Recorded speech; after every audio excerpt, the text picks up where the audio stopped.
Welcome to Carpentry for Old Women. In part 1 of making sawhorses, I discussed the tools and materials for this project. In part 2, I will assemble the top beam.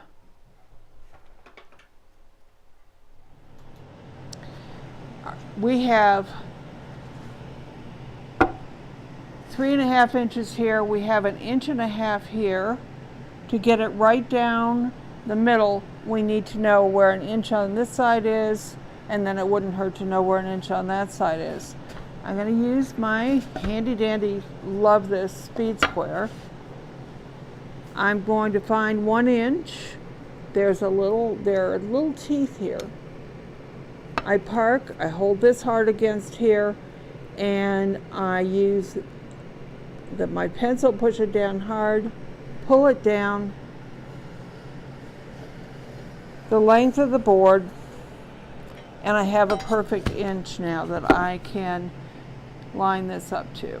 If you want to do the other side, you can do the other side. The other important measurement is the 1 inch from the end. My little thing that catches the edge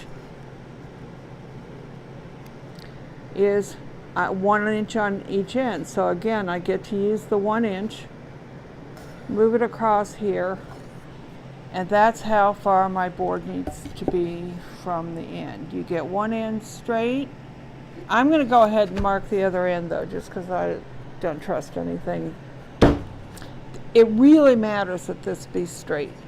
So the wood is a little, 2x4s come kind of rough. We'll work that out later. But so I'm going to run the inch across here, and I'm going to run the inch across here.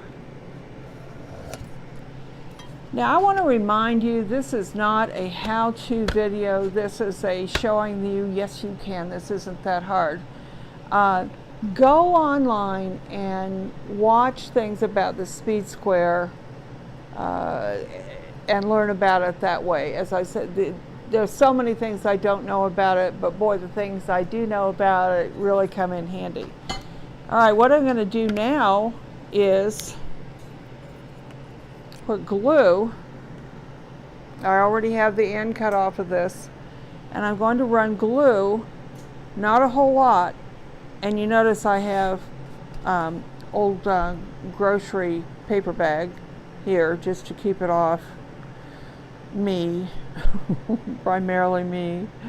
And I'm just going to run a bead down the middle of this, stopping 1 inch from the end. I'm going to put this exactly there because I know where exactly there is on both ends.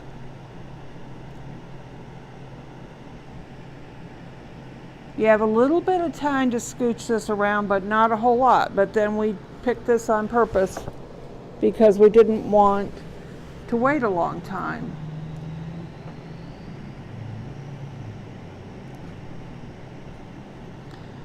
Wood is wood, and it is often not exactly true, but this is close enough. So now what I'm going to do is go ahead and just set this piece on top of here just for weight and walk away from it for about a half an hour. You can put a book on that if you want to. Again, this is just kind of like putting pins in cloth just to hold it together, because I'm going to flip it over, do the same thing on the other side, and then we'll be ready to glue. I am in the habit of using 2 drills all the time when I'm putting in screws. I use screws and not nails for a whole bunch of reasons. One is I don't hammer. So the first one I use to make a hole, and that's called a pilot hole. People do this all the time. You can go back and forth with the bits, but this is just a whole lot easier. So I'm going to, and you can eyeball this. Now if you want to use your speed square and get dead center 4 inches from the end or whatever, have at it. I'm not going to do these. There's sawhorses. We'll build furniture later, or somebody will. All right, so I'm going to put 2 screws in. I'm going to come like 6 inches from the end. If you press with your finger, it goes forward. If you press with your thumb, it comes back out. I'm going to go a little bit deeper forward.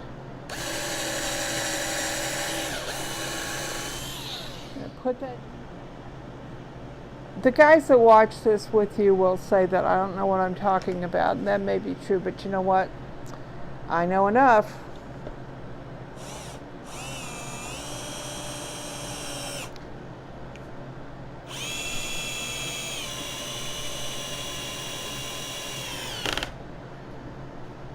This is my own personal drill. I say that, I mean, all of this is mine, but this was a gift. This is a $300 drill. Okay, this one was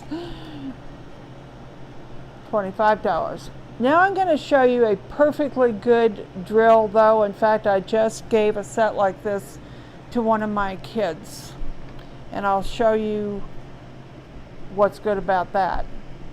And my assistant came over here and gave me this drill. This is a Black & Decker. It has all of these that I'm showing you are cordless. That's another story right there. It has a battery on the bottom. It's rechargeable. It comes with a second battery, so you always have one to go to. This right now at Lowe's is like $89 for a package that has this, the chargers, and I think a hammer and a screwdriver and some pliers and stuff like that in a little bag for $89. That is really hard to beat. And Black & Decker's not the only one that make it. This just happens to be. And this one was free too, because my friend Vic, that helps me with things all the time, had an extra one lying around. And I said, okay. And if you're lucky, and you will be, you can probably find somebody that would lend you a couple of perfectly decent drills till you decide just how much you love this. I'm going to do another pilot hole with this.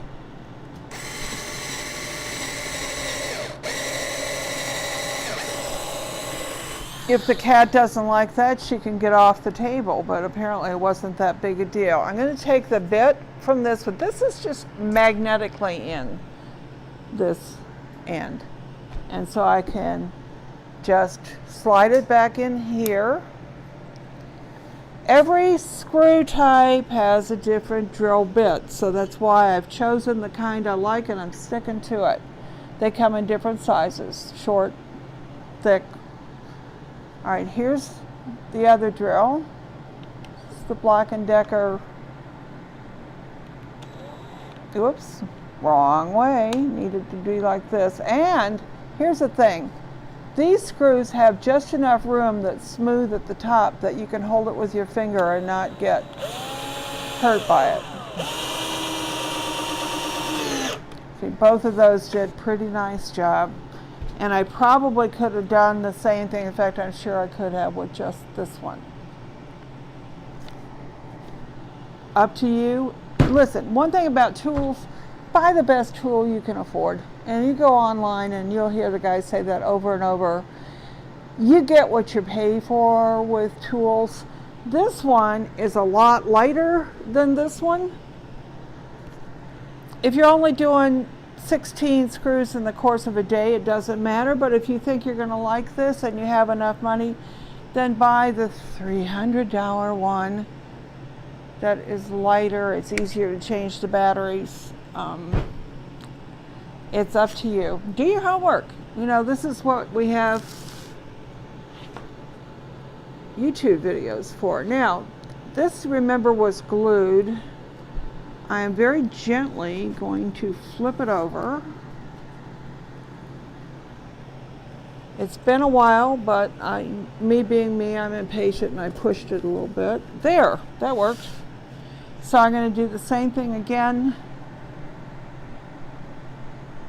One of these over 3-inch screws. You can see this is 1.5 inches, and then I want it to go well down into here. So the chances of you hitting your screw coming from the other direction, even if you had really long screws, is really small. But hey, make it 4 inches here instead of the 5 that I did before. They're just, you know, law of averages or something.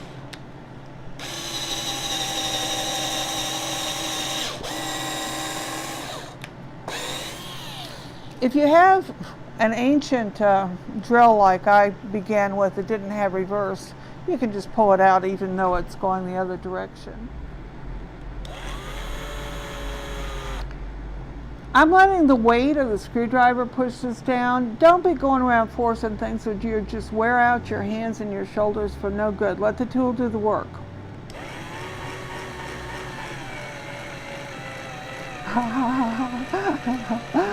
The battery's running down on that. That's what happens, and then all of a sudden it stops, but I have another one over there. So anyhow, I'll take the bit out of this, put it back on the other drill.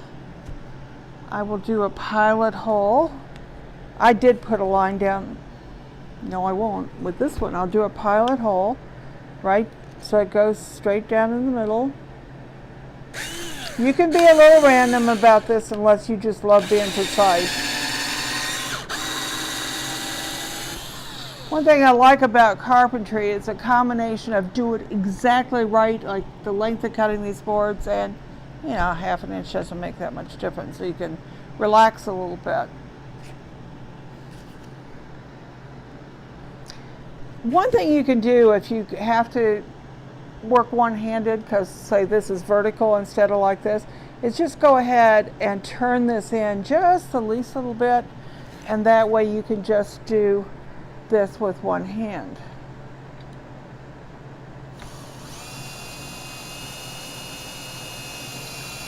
If with your drill you get to about this point and it starts to like slow down and go squeak squeak and carry on and so forth, just reverse it, bring it out a little bit, do forward, put it back down very slowly, take it easy. Now, one of the things about the expensive drill, right about there, if it had been with another drill, when I got down to there and it had gone as far as it wanted to, it would have taken my wrist and thrown it like that. This one will stop turning before it hurts your wrist. One of those things, if you're 70 years old and your wrists are hurting, it's worth spending the money on a good tool. There, looky! That's the top of our project, and you can do that. Don't tell me for 1 minute that you can't do that, that I am Superwoman. If I get called Superwoman one more time, it is not that hard. It's not that hard.